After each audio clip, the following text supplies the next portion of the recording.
तो बिस्मिल्लाहिर्रहमानिर्रहीम अस्सलाम वालेकुम। फ़र्स्ट ईयर क्लास, आपको पता है कि लास्ट टाइम जो हमने डिस्कस किया था वो वेक्टर्स को उनके रेक्टेंगुलर कंपोनेंट्स में किस तरह से रिज़ॉल्व करते हैं, ये हमने लास्ट टाइम डिस्कशन की थी, जिसको आपने resolution of a vector into perpendicular components ये आपने कहा था। और अगर आपने 9th क्लास अच्छे से पढ़ी हुई है तो ये टॉपिक्स आपके लिए ईजी होंगे। तो 9th क्लास के चैप्टर नंबर 4 में आई थिंक आपने पढ़े थे, ये टॉपिक दोबारा से रिव्यू कर रहे हैं हम। तो आज का जो हमारा टॉपिक है उसका नाम है determination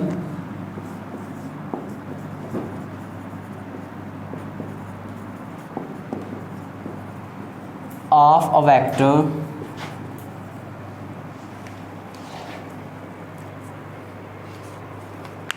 from its perpendicular components.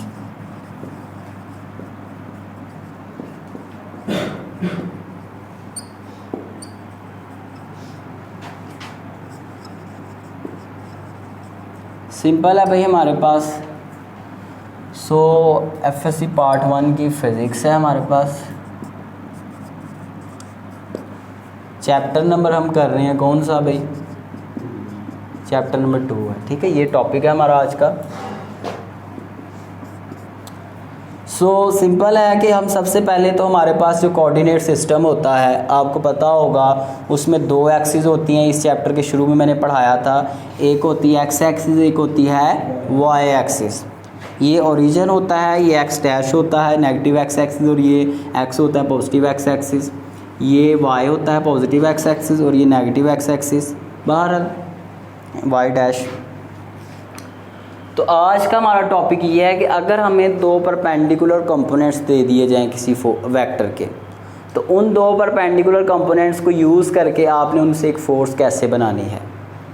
इसमें थोड़ा सा हम वो हेड टू टेल रूल वाला जो कॉन्सेप्ट है वो भी यूज़ करेंगे। सपोज करें हमारे पास एक कंपोनेंट है एफ एक्स, ये मैं एक्स एक्सिस के ऊपर ड्रा कर रहा हूँ।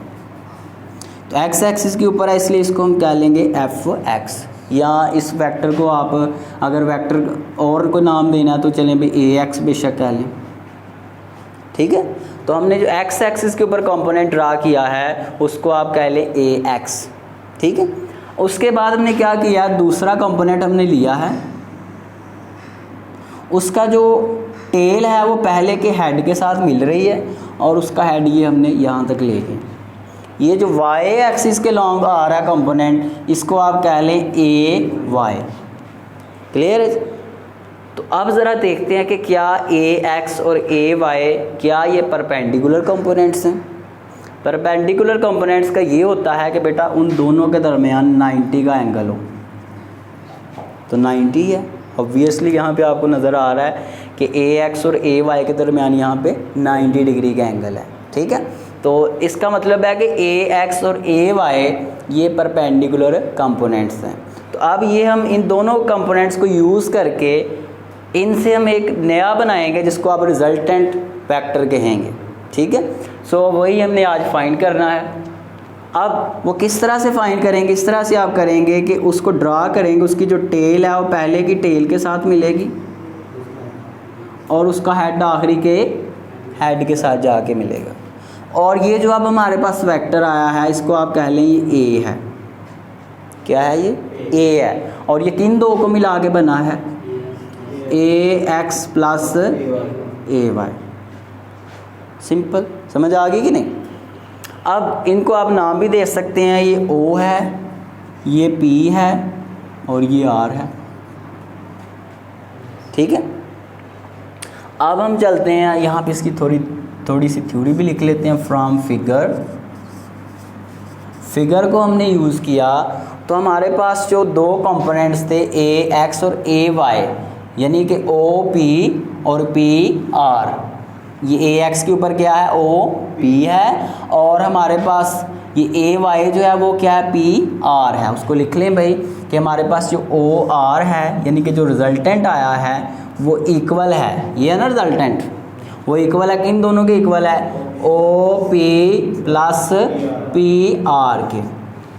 ठीक है, दोनों की एडिशन से आया है, जो हमने head to tail rule method से हमने किया है। वेक्टर्स को ऐड करने का तरीका वो हमने पहले से पढ़ा हुआ है, ये मैंने यहाँ पे इस चैप्टर में शुरू में पढ़ाया था। सो अब बेटा दोबारा से इनकी जो वैल्यूज़ हैं इस डायग्राम, इस फिगर के अकॉर्डिंग वो आप यहाँ पे मेंशन कर दें। तो ओ आर किसके इक्वल है? ओ आर ये इक्वल है ए के, किसके इक्वल है? और ओ पी किसके इक्वल है? ए एक्स के। और पी आर किसके इक्वल है? ए वाई के इक्वल है। ठीक है, तो ये हमारे पास जो इक्वेशन आ गई है, ये हमने वेक्टर को फाइंड कर लिया है, ए वेक्टर को जो ए एक्स और ए वाई को मिला के बना था वेक्टर फॉर्म में। अब हम देखना चाहते हैं कि ये जो ए वेक्टर है हमारे पास, ये मैंने बोल्ड करके लिखे हुए हैं, इसका मतलब ये है कि ये वेक्टर्स हैं।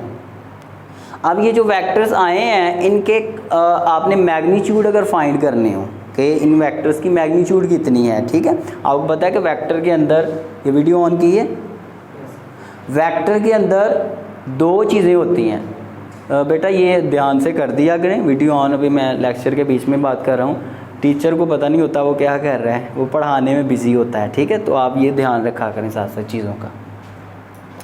तो जो आपको मैंने इसके शुरू में इंट्रोडक्शन में बताया था कि वेक्टर जो होता है वो दो चीज़ों का कम्बिनेशन होता है, मैग्नीट्यूड एंड डायरेक्शन। जब हम वेक्टर को लिखते हैं तो उसमें दोनों चीज़ें हम लिखते हैं। लेकिन अगर हमने सिर्फ वेक्टर का मैग्नीट्यूड देखना हो, वैसे वेक्टर को इस तरह बोल्ड लिखा जाता है, ये समझिए कि मैंने बोल्ड लेटर्स लिखे हुए हैं। और अगर सिर्फ मैग्नीट्यूड लिखना हो तो इस तरह लाइट करके लिखा जाता है। ठीक है, बोल्ड नहीं होता वो। तो हमने वेक्टर्स तो फाइंड कर लिए हैं, हमने रिजल्टेंट वेक्टर फाइंड कर लिया दो परपेंडिकुलर कंपोनेंट्स को मिला के। अब हम करेंगे कि भाई ये जो वेक्टर आया इसका मैग्नीट्यूड कितना है, तो वो फाइंड करते हैं। For magnitude of A vector, vector को बेटा इस तरह से एरो डाल के भी आप जाहिर कर सकते हैं, अगर बोल्ड नहीं लिखना नीचे लाइन डाल के भी आप कर सकते हैं, ये पहले की बातें हैं। तो अभी हम क्या करेंगे, अभी इसको हम फाइंड करेंगे मैग्नीट्यूड ए का, तो वो हमारे पास ये बनेगा सिंपल ए। ठीक है, अब वो किस तरह से हम फाइंड करेंगे बेटा जी, आपने छोटी क्लासों में आपने एक थ्योरम पढ़ा था, पाइथागोरस थ्योरम, ये पाथा लिख दिया मैंने, पाइथागोरस थ्योरम। वो ये था कि अगर हमारे पास एक ट्राइएंगल हो इस तरह से, ये होती है बेस, ये होती है परपेंडिकुलर और ये होती है हाइपोटेन्यूस। ठीक है, वो ये था कि बेटा जो आपका हाइपोटेन्यूस होता है उसका जो स्क्वायर होता है वो इक्वल होता है बेस का स्क्वायर प्लस परपेंडिकुलर के स्क्वायर के। ठीक है, सो यहाँ पे मेंशन कर दें आप, by using Pythagoras theorem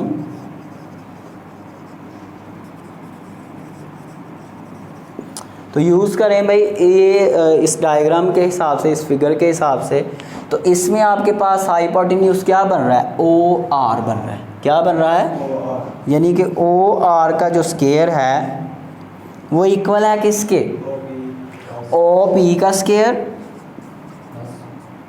plus P are का स्क्वायर, यही बन रहा है ना भाई। ठीक है, अब इनकी जो वैल्यूज़ हैं वो भी आप इनको दे दें। ओ आर किसके इक्वल है, ए के इक्वल है।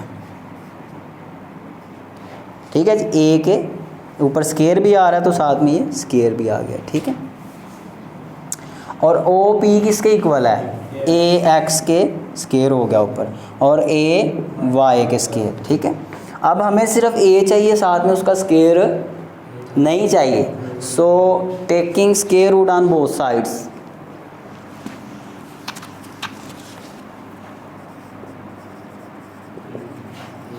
Taking square root on both sides, तो ले लें भाई दोनों साइड पे स्क्वायर रूट, ए स्क्वायर और इधर आ रहा है ए एक्स का स्क्वायर प्लस ए वाई का स्क्वायर, तो ये तो कैंसिल हो जाएगा। A is equal to a x का स्क्वायर प्लस ए वाई का स्क्वायर, ये हमारे पास आ गया है ए वेक्टर का मैग्नीट्यूड।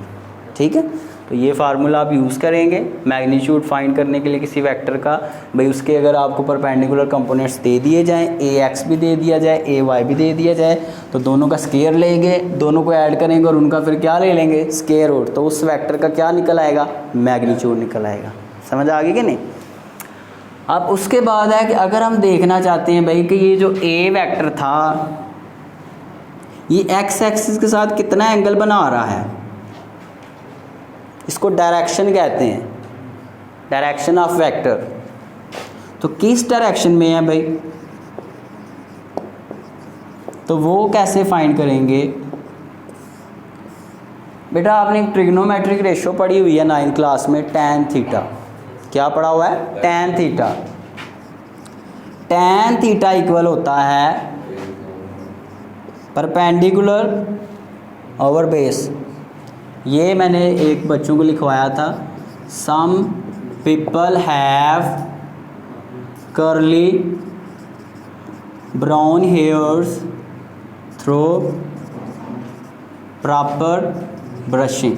ठीक है, सो ये टी जो है ये जाहिर करता है टैन थीटा को, इसको जाहिर करता है, और ये पी जाहिर करता है परपेंडिकुलर को, और बी जाहिर करता है बेस को। तो जब आप टैन लिखेंगे तो ऊपर आएगा परपेंडिकुलर और नीचे आएगा बेस।